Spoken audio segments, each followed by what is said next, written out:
Hey, Chad Wilson here with you today, and it's just another edition of Defense School. You guys got to learn your coverages. It is fun. It is great to have the technique and all these other things to play defensive back, but ultimately, if you're going to be successful, you got to know how to play the coverages. You got to know where everyone is on the field, and you got to know what everyone's responsibility is. It's not going to be just enough for you to know what you're doing. And the reason I say that is this.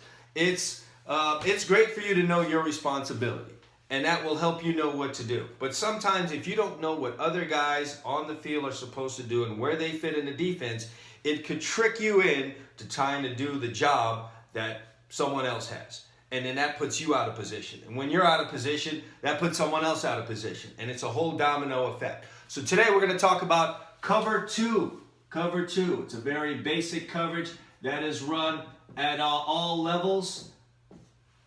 They run that in college. They run it in high school. They definitely run it in the pros.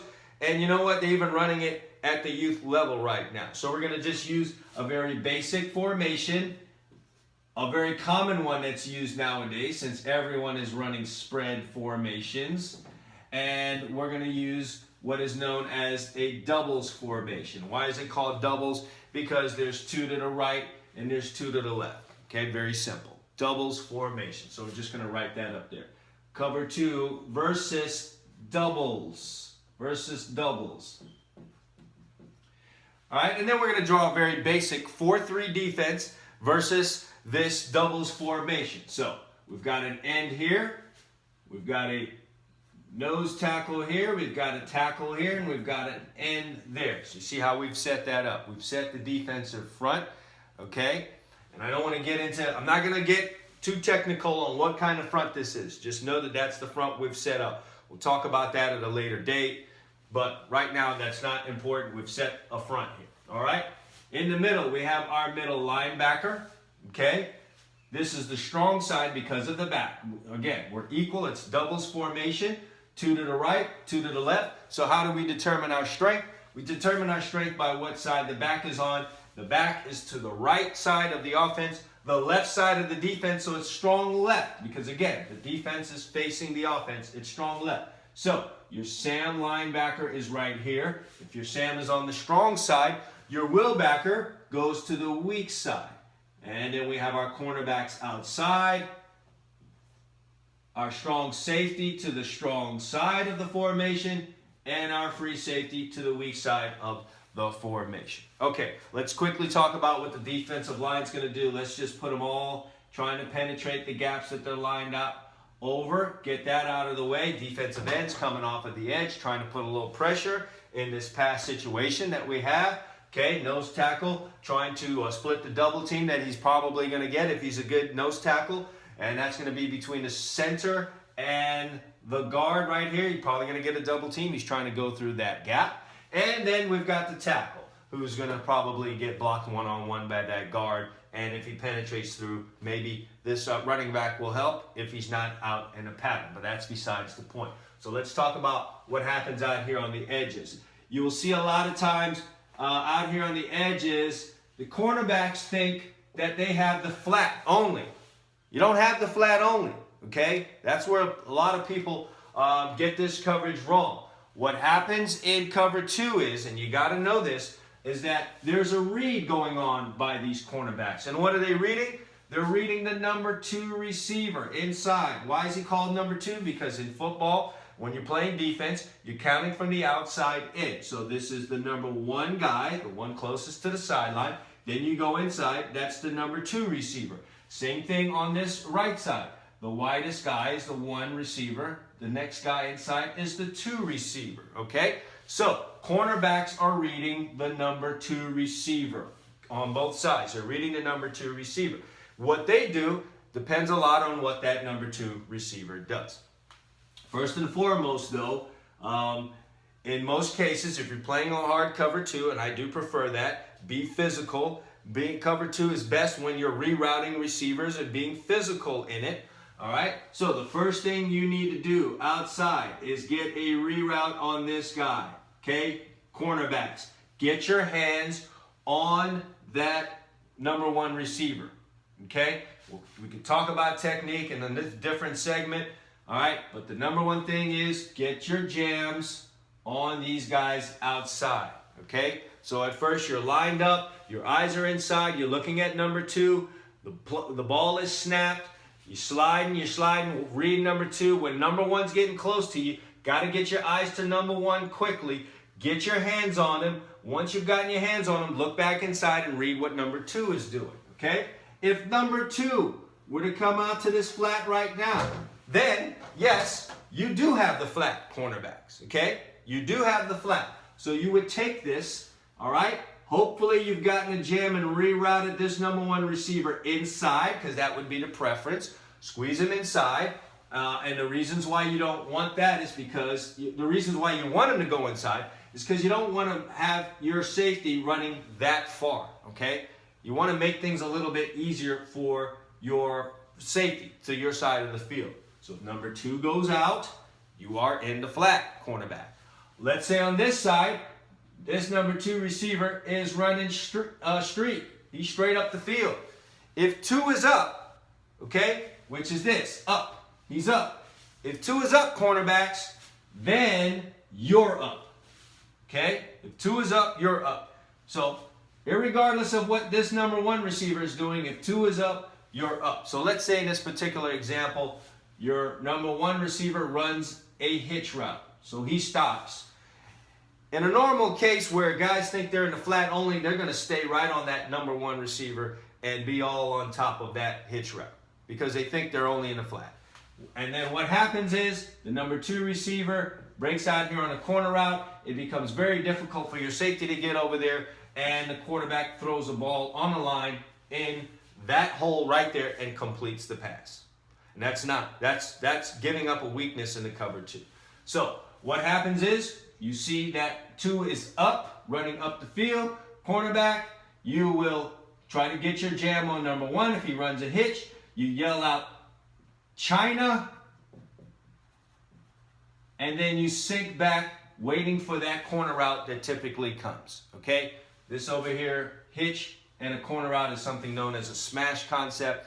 Don't want to get too much into confusing you, but it's called a smash concept where you got the number 1 receiver running a hitch route, number 2 receiver running a corner route. So again, if 2 is up, you are up.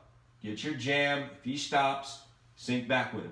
Let's say the number 1 receiver was also trying to get outside and get up the field. You get your jam. Number 2 is also going up the field. You're going to get your jam here on that number 1 receiver. Hopefully you could get him inside. Whether you do or you don't, you're sinking back because you can't have a number 2 receiver running deep, a number 1 receiver running deep, and you're sitting there in the flat covering no one.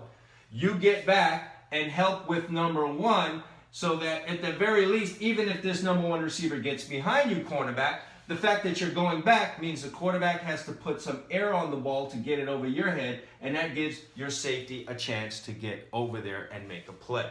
All right? Safeties. The biggest thing for the safeties is getting depth, and a lot of times that's a problem in this coverage too. All right? Especially at the high school level where guys are new to playing this coverage. You get caught up in looking into this backfield and, you don't get deep enough. First of all, you should be at about 15 yards deep. Okay? Start off deep. Make sure you're back there.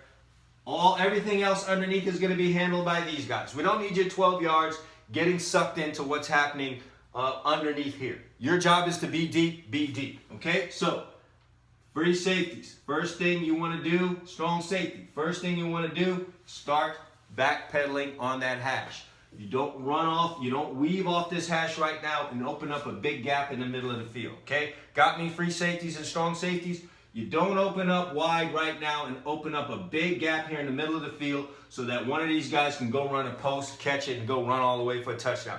That's going to hurt your team and it's going to drive your coach nuts. So, strong safety, free safety, start getting depth on that hash right now. Backpedal, get your depth, get deep so that you'll see the routes happening in front of you. What you don't want are routes getting on top of you and guys getting out in the corner of your eye to where you can't see them no more. You've let the routes get on top of you and now you're overwhelmed and you got to start turning your back to run. Because if you let if you let this route get over here on top of you and you start turning your back to get there because you feel pressured and somebody comes here to the middle, you're going to have a serious problem. Okay? All right? Get depth safeties. Keep everything in front of you. Then you can look at that quarterback and react to him throwing or turning his shoulders. Then you can start weaving. Okay? First you get that back pedal. You get that depth. Quarterback starts turning his shoulders. You weave. You don't open and run. You weave. And then you only open and run and go to the ball when he's taking that front hand off the ball. Okay? Quarterback can't throw with two hands on the ball. When he takes that front hand off the ball and gets ready to throw, you can open your shoulders and you can go run right now. All right, let's talk about what's happening inside. Will backer, strong safety. The job is the same for you.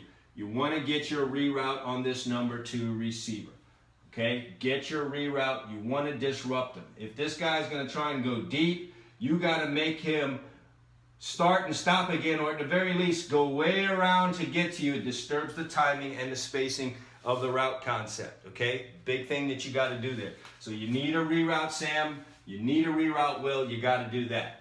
If in this case the number 2 receiver goes outside, all right, Will backer, you don't chase him out there. The reason you don't chase him out there is, what did I say the corner has if number 2 goes out into the flat? See, this is where knowing what other guys on your team have to do, where that comes into play. Yeah, you know what your job is, but if you also know that the cornerback has this flat route, you won't be tempted to chase it. You're coming out here, you're trying to get your jam on this number 2 receiver. He goes out in the flat. You yell out, out, out, out, out, because you know your corner is going to take him now. You let your corner know he's coming out. He should see it, but in the event that his eyes end up somewhere else, you yell out, out, out, out, and you let him know. And then you sink back into this area, into this curl area right here. You sink back into that curl area just in case this number 1 receiver decides he wants to turn in here somewhere. You're going to be right there in that window, ready for the interception if the quarterback is silly enough to put that ball in there. The situation's the same right here on the strong side with the Sam. You're trying to get a reroute on this number 2 receiver if he's trying to go vertical up the field. Your alignment, Will and Sam, should be inside of that number 2 receiver. You don't want to give him an easy path into the middle of the field. If he's trying to go in there, he should get one hell of a jam, and he should be trying to go around you, making it longer, having him take longer to get around you to get to the middle of that field, at which point you're still allowing your defensive line a chance to get to that quarterback. By him going around you, it takes a longer time, and hopefully by then, your defensive line, if they haven't sacked him, they're pretty much in that quarterback's face, and it makes it a harder throw. Okay, so Will and Sam, you're aligned inside. You get those jams. You get the reroute. If 2 goes outside, out, out, out, sink. All right, so what if in this case, like he does here, he goes up the field. You jam him, you jam him, jam him. And after you get your hands on him, much like the cornerback, once you get your hands on him, try to take a peek to see what number 1 is doing, okay? If number 1 is also up the field, you just go ahead and sink back. No sense of you staying here in the curl if both of these guys have gone deep. You're not going to be covering anyone, okay? You sink underneath that number 2 receiver. And if you hear China, and that's the reason why they call China, if you hear a China call by your cornerback, then you take off from that curl and you run right now. You sprint right now to that hitch route. China is hitch. You know it. You go run to the hitch right now. Maybe you find yourself in a good position to throw, to get an interception on a quarterback who thinks he has an open hitch route right there. Okay? So you're getting that reroute. You're getting that reroute on number 2. If he's going up the field, you're sinking underneath him, unless you hear that China call, in which case you go run out to the hitch route. All right. So what's left? It's this guy right here in the middle, Mike Backer. Very important in this whole thing. All right. Now I know how middle linebackers are, especially on the high school level, but you even see it in college and in the NFL as well. Mike backers love to hit. They like to be involved in this action right here.